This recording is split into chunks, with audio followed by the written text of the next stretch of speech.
you know, we could put in a list of all the things that makes me not sugar honey iced tea, but we would be here all day. Let's not even, we're gonna just glaze over the fact that it's been 3 weeks and I'm not dependable and you can't rely on me. I'm just like these niggas out here and I'm so sorry. But a lot was going on my end. I had a birthday. My family came to visit. It was just really, I got a weak heart. I don't do all the people on me and there's just a lot on my end and I'm sorry. I'm sorry. I ain't shit. Surprise! I ain't shit. I figured I can come back, you know, back into your hearts, into your lives with just saying that I was sorry and not even bringing any gifts or anything. I am actually a real ass. I'm basically a nigga who just comes back into your life, don't bring you shit, just says I'm sorry, dicks you down and you feel better, you forgive them. Moving on. So about a couple of videos back I mentioned my one little test with dating a Nigerian guy and how it went terribly wrong, and I figured I would take a little story time and go into detail about that whole experience, which wasn't really an experience, but it told me enough. It told me enough. You know, I'm down to try a Nigerian guy, but he's put a stinker on y'all name. You know, I'm not gonna say his, but if I'm describing someone that you know, just talk to him. He fucked it up for y'all.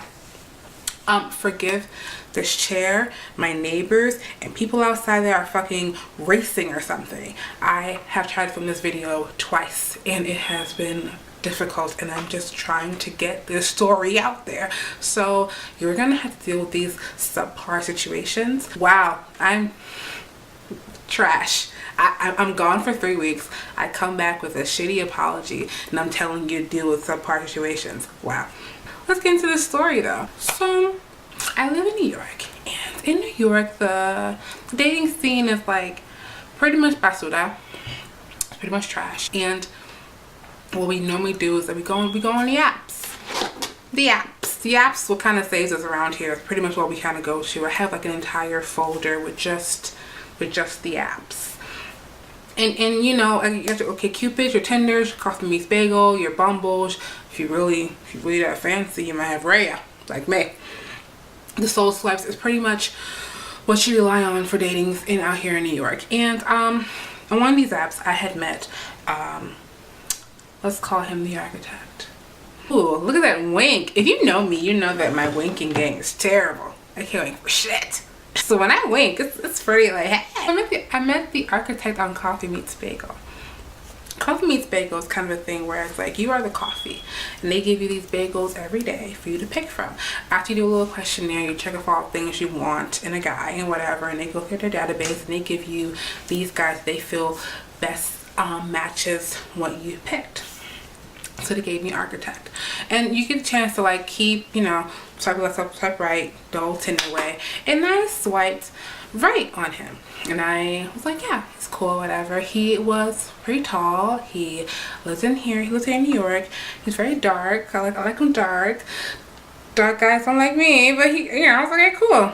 We ended up matching like a day later, and we started talking on the app, and his pictures were like, I think he had 2 photos, and he looks cute, you know, ish. But we started talking on the app, and we matched like in December, by the way, the beginning of December.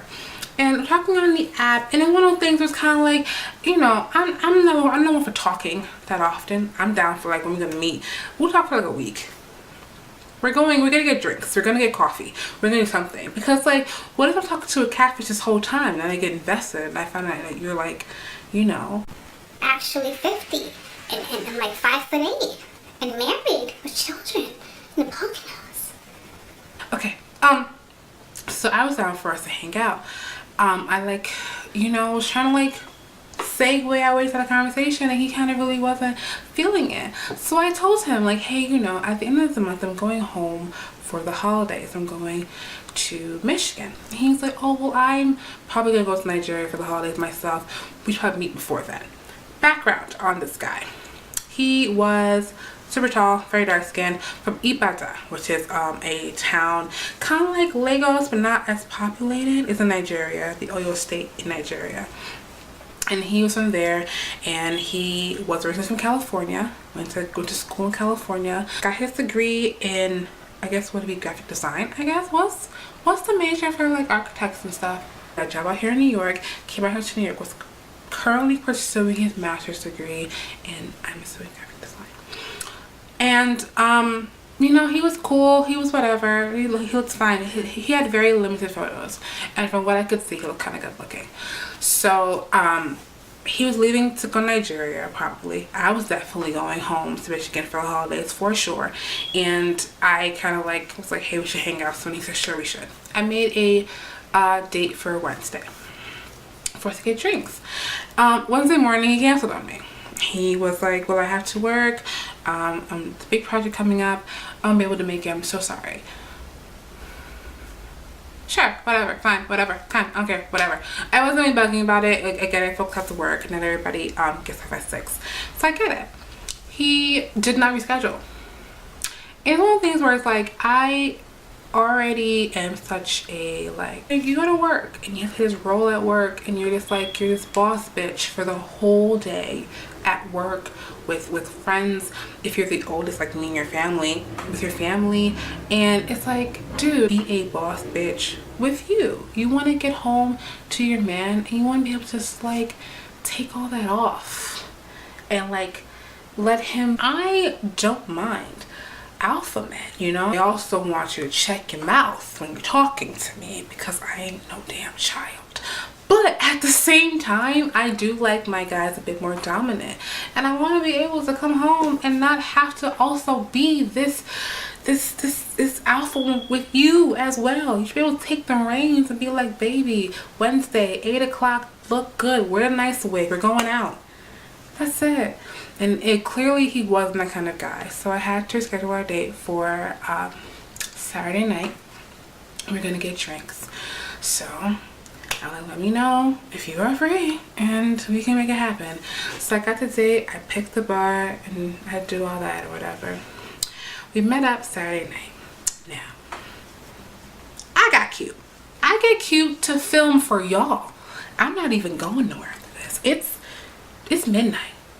I'm going to bed to this. So imagine how I got cute for somebody that I'm actually going to go out and see. I was dolled. I mean, I was wearing lashes. I wear lashes for y'all. You guys are important. I ain't know that nigga. You don't get lashes for me. So I got cute. I had a fresh washed wig on. I was ready. I get to the bar. I like stylish men. Like men who put effort into their look. You don't have to wear last season's Gucci. Ain't nobody saying all that. But effort, you know? From the photos that he put up, the suit he had on was ill-fitting. He went out with friends. He was like in a t-shirt. And I was kind of like, okay. He's in a black turtleneck. And these very, very, very light washed jeans. If you know me, I actually hate light washed jeans. The light washed jeans belong to construction workers and them alone. I don't do light wash. If I do light wash, it's like very, very baby blue. But I find like my jeans dark like me or black like me. That's it. His are light wash, very Wrangler looking, very Keith Urban. And then all I remember is these shoes. These brown, square-toed, kind of like they were slip-on shoes in December. And they had like a rubber-ish sole. I remember them being so long and so square with these boot-cut Wrangler jeans on. It wasn't good. I did not like it. Oh my god. We're supposed to be having a date right now. We're gonna have a drink. It's our first time meeting each other, and just wasn't. No, I couldn't. Again, like put effort into yourself, you know. That's what I'm saying, and that's not what the case was. I was like, fine, whatever, fine. And then he stood up to say hi to me. He was actually tall, because I have this problem when I go on dates with guys I meet on the apps, and then I meet them and I'm like, oh, you 6'1", more like 5'9". I feel like every guy like who is 5'9", 5'10", I could lie and say they're 6 feet until I walk in the room. I'm actually 5'10", a smidge 5'11", and then they meet me and we're like right here, and you're like literally eye to eye with my boobs, and I'm realizing someone lied. and it wasn't me. So I normally roll my eyes when I see 6'1" on guys' profiles because I don't normally believe you, and normally the photos give proof. Normally the photos will definitely snitch on you, but his were angled in a way that I couldn't really tell. So he stands up, he's 6'1". I was like, okay, cool, whatever. He's just really, really, really skinny. And the thing is, I'm 5'11"-ish, big girl. There's a lot of me going on, a lot of me, and I don't really go for the skinny guys because in my mind it's a perception kind of thing. I can't de-stress. I can't take off my crown around you. Who you gonna support? You can't support me. You can't lift me up and throw me around the room, baby. You gonna hurt yourself. And now we gonna be, you know, at the fucking hospital talking about sex, brought me to the ER. It was very tiny. And so, strike one with some damn shoes, or two is him being so small. I'm like, oh, we're already screwed. We start our date. He ordered drinks, and we started talking. And the conversation was, it felt a little interviewy. He was like, well, what part of Jersey are you from? And are your parents here? I was the only one talking, and I already talked too damn much already. And I felt that I was being interviewed, and one of the things were kind of like, I don't mind talking about myself, but if I can notice that I'm talking too much about myself, then that means that you're doing a terrible job at conversation, because I shouldn't be able to notice that. And I did. And I found myself trying to segue and learning more about him, and he really wasn't. He was giving me sort of pushback. He wasn't more about me, which for some people they would love. But I like I like it for it to be organic, back and forth. When it gets interviewee, it's like I feel like I'm under a spotlight, and if I give the wrong answer, I don't know what's gonna happen. I don't like that. At some point, he asks me about sex. And I forget what the question was exactly, but if you know me, if you're cool before, you know I talk about sex very, it's not hard for me. Sex is not a taboo subject. I don't blush. You know, I talk about sex very, 9 a.m. over coffee, no problem, blowjobs, go for it. I don't mind. It's not a thing where if you talk about it with me, I'm assuming that you're interested in me or if you want to get in my pants. We can be having a regular conversation about sex. It's not that hard for me. I learned more about it when I got into college. I didn't have the burden of being talking with my parents. I learned about it when I got to college. I had friends who were very sexually active. I had classes that I would take. I was very into sex in all parts of it, emotionally, psychologically, physically, biologically, all of that. So he brought up sex and I thought nothing of it. Cool, bring it up, let's go. I'm not shy, let's go for it. We were talking about it, and I thought I was giving a vibe where we were just getting to know each other's interest. I was not expecting anything from you. I wasn't saying, hey, you're gonna have to do it like this. It was more of, here's what I like, here's what I prefer, no big deal. And you were saying the same thing. At no part was I taking notes to know to bring it up for you later, right? Keep in mind that part. So after drinks, he offers for us to go get dinner. I was like, sure, I could eat, fine. He walked to a restaurant nearby. The walk to the restaurant was very odd. He walks ahead of me and is on his phone the whole time. He's on his phone walking ahead of me, and I'm like behind him trying to keep up. He's a little tall, he has longer legs than I do. And I'm trying to talk to him, but he can't hear me because he's far up and he's on his phone. So I pull out my phone and I'm texting my friends like, girl, say it's some bullshit, girl, you mad tiny, and I'm kind of bored. You know how you hang out with somebody and you can already tell it's the last time I'm gonna hang out? That was us on the walk to the restaurant. I knew that we were not gonna hang out again. We get to the restaurant and we're ordering our food. It's quiet. Our food comes. He's not saying anything. He's not really talking to me. I'm already trying to figure out how I can exit and box my dinner and finish it at home and like watch Grey's Anatomy. So at some point in the night, he looks up from his food, looks at me, and says, I think I want to take you home tonight. What? No, I shit you not. I'm enjoying my great steak and potatoes, like the one with like a little bit of Parmesan potatoes, and like, you know, it's really good, little asparagus on the side, a really well done steak. Like not well done, like well cooked steak. And he looks at me and says, I think I want to take you home tonight. Like he came to the grand decision that I was chosen to go home with him. No, like the fuck? No, I wasn't. No, to me that's a laugh. So I'm like, did I give you a vibe at any point of this night where you thought that I wanted to go home with you? And he's like, well, no, not really. I just, you know, you're not doing anything tonight, and I'm not doing anything tomorrow. We should just go home together. What? So I said, no, I'm not really interested. I'm just gonna go home after this. Gets quiet, like ridiculously crickets. Bill comes, he paid. I go outside, I'm calling my Uber, like I'm going home. He waits for me to get my Uber, and like his last ditch attempt at the end, I'm getting into my Uber and he's like, you don't gotta go home so quickly. And I'm just like, yes I do, thanks, bye. I get in the Uber, I go home. I text them when I get home that, you know, I got home, so it's great, thanks, have a great weekend. About an hour goes by and I get a long text. He's apologizing. I'm sorry, I went too far right there. I don't know what came over me. You obviously wasn't down for that. I was being a little pushy. I'm super sorry. I'm not like that. And I said, you know, maybe us talking about sex is a little bit weird, and probably that's just not what you're used to when you go on dates, and I'm sorry.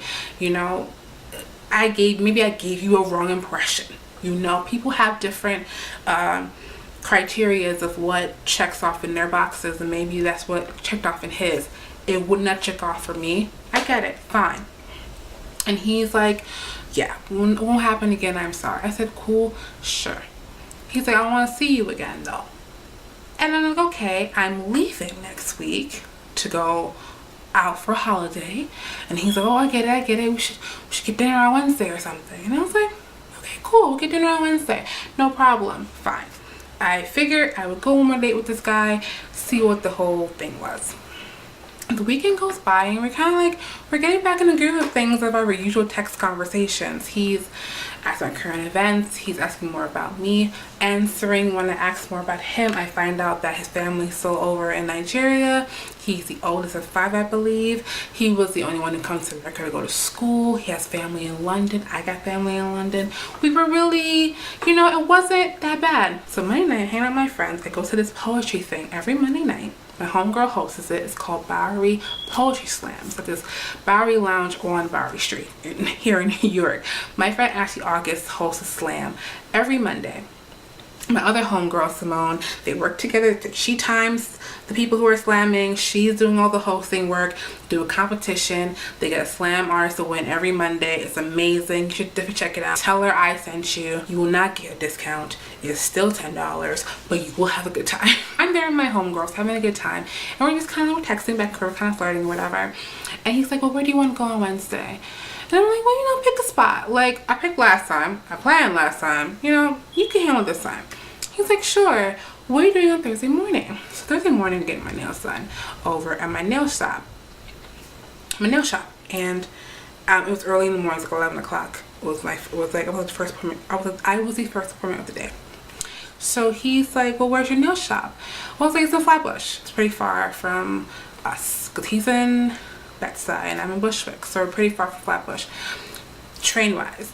So he's like, well, wouldn't you want to go somewhere closer? And I'm like, well, no, I don't. I got an appointment at Barry Beauty Bar, so I'm going. And he's like, well, aren't you going to spend the night on Wednesday? Bruh. What?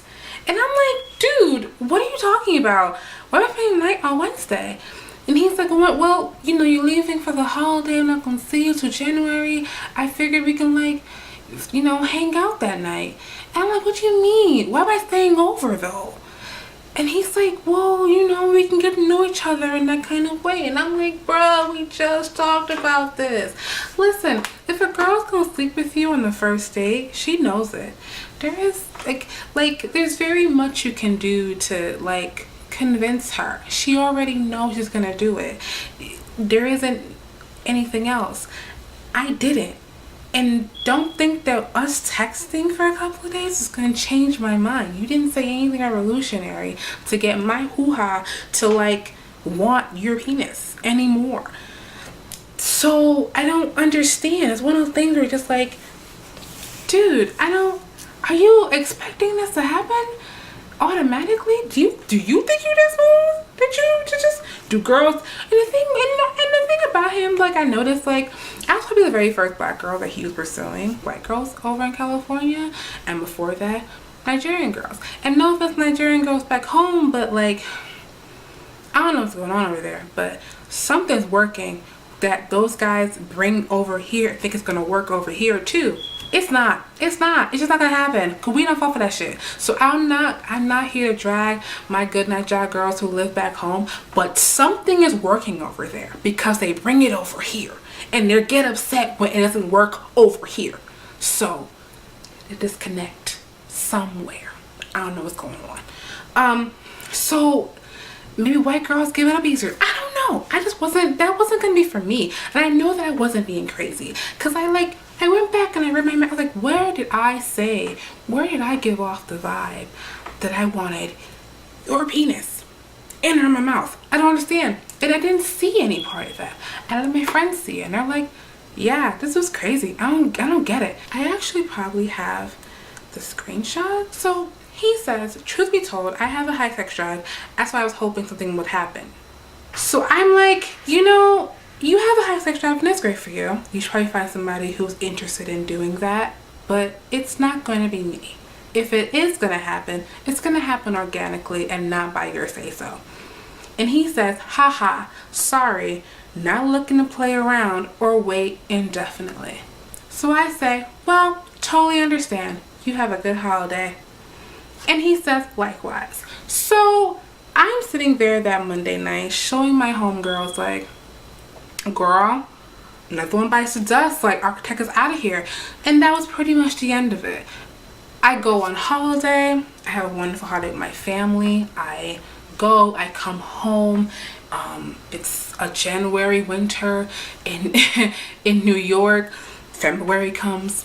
Beyonce announces her pregnancy. The world is great again. It's Black History Month. It's beautiful. It's wonderful. And I get a text from architect. I could have sworn that we ended things in 2016. Some guys like put girls up on shelves and they're like, I'm just gonna ghost you for a couple of months, and if this doesn't pan out, I'll come back to you. I met somebody new. I think I like her more. I'm gonna just shelf you. And if it doesn't work out, I'll pull you off the shelf. Guys do this all the time. Like dudes who come running back to you out of nowhere, or dudes who like sniffs like, hey, big head on your selfies. Those are guys who just shelf you in hopes like they can just come back to you anytime. Not that girl. And I could have sworn that how we ended it last year would have proved that I wasn't that girl. That we're done. We ended it. We parted ways. And for some reason he didn't get it. Weirdly. So I get a text and it's like, how now? How are you? You know, in pidgin, Nigerian way. And I'm looking at my phone like, what? Am I bugging? And I said, well, I'm doing well. How about yourself? And he says, I'm doing wonderful, queen. Free to meet up this week? So I say, wait, I thought we parted ways with me. I thought you parted ways with me in 2016. I'm confused. He says, did you? I'm confused as well. And I'm like, dude, just scroll up. I'm seeing it. It literally is right there. Just pull the fucking screen down and the whole transaction's right there. So I said, you did. You said you had no plans to wait and told me to take care. So he says, LOL, I'm so sorry. What's my punishment? And I'm like, punishment? Hey, you're the one who ended things. It was amicable. I assume you did what was best for you. And he's like, well, what's the punishment if I want to give this a try? No, that's not how any of this works. That's not how this works. You don't just show your fucking true colors and think that I forget in a matter of months and want to try these things out again. No, no, no, no, no. So I said, LOL. No, that's okay. I'm no longer interested. And he said, well, what do you think was the reason that we ended things last year? And I'm like, you end things with me because I didn't sleep with you on the first date. First impressions do matter, and yours is pretty much shot. And he says, well, I won't agree with you on that. I refuse to agree with you on that. And I said, it doesn't really matter what you agree on. That's the fact. His reply was, I simply get impatient. Had nothing to do with sex. We could get that anywhere. Delay is dangerous. And I'm like, dude, you trying to play me like I'm an idiot, and that's just not how it's gonna work. Like, I know what I saw. I know your reaction to certain topics and certain things that you could not get. It's clearly about sex. And now you're getting through a dry spell, and you figure if you woo me again that you might get into my pants. If you didn't get into my pants the first time, it ain't gonna happen for the second time, hombre. And no amount of charismatic LOLs is gonna convince me to ever give you another try. I basically shut that shit down, and his reply to all of that was, I am sorry. Is there any hope for us? And I said, nah, there isn't. And his reply was, yeah, you right. And I told him to take care, like he told me to last year. And his reply was, good luck, because with that attitude, you're gonna need it. And you know what? I know my people. Petty from birth. We're petty from the womb. I get it. And a part of me wanted to just go for it and just drag this man by his turtleneck and his shitty ass shoes. But you know what? I didn't do it. He said his little comment, and I deleted his number. And a part of me was like, you know what? That's gross. Maturity. Because I could have went for his ass. I could have dragged him from Ibadan to LA and back. But I ain't do it. And you know, some days I kind of wish I did. But I didn't, and that's alright. You know what? Him and his ugly ass shoes are probably somewhere right now with some white girl named Beverly. And she probably mad skinny and like gives him blowjobs that are dry as hell. And I really hope that for him. But that was my experience with a Nigerian dude, and it was just one of those things where it's kind of like, is that how all of y'all are? Like, is that the case? I recently had this one guy that I was cool with when I was very young. He used to live in Michigan. His family's cool with my family, and he recently went back to Nigeria, and I'm getting these like WhatsApp messages from him like, hey big head, I've been like you, how you doing, let me see your booty. It's just like, whoa. And I mentioned this earlier, like there's a specific macking thing they're doing over there that is working, and that when they come over here they just bring that same mac game over here, and American girls are like, nah, not us, not for us. And I just don't know, and I want to believe that my girls back home are just not that foolish. They're not falling for the bullshit. But are you? Because I feel like I've gone through that type of mac where it's just like, I've wooed you enough to get into your pants. You're welcome. And you're like, no you haven't. No you haven't. Not at all. Not even a little bit. I don't get it. So when I mentioned my disdain about the Nigerian guys, it comes from those experiences. I will love to be proved wrong. Because the Nigerian guy, he gets it, you know? I don't know what he was doing with them damn Wrangler jeans and shit. Nigerian guys that I know, like, we floss, we flex, like we carry ourselves to a higher standard, especially like for us second gen kids. Like, we are not about to embarrass our parents in these streets. What? So I would love to. It's just I haven't find anybody like that at all that has been worth my time, and it's kind of sucky. So yeah, that's my story time. I would love to hear your experiences with Nigerian guys. Feel free to comment down below your thoughts and what you've gone through and how they've been, and let me know. Please comment, subscribe, share with your family, share with your mama and them, share with your aunties and them. Tell them to bring up their sons right, so us girls got our proper pick of the litter and not these stranglers that are hardly any shit. I'm so great for y'all who have been new. For those who have always been here, thank you for dealing with my messy ass. I love you. Come back.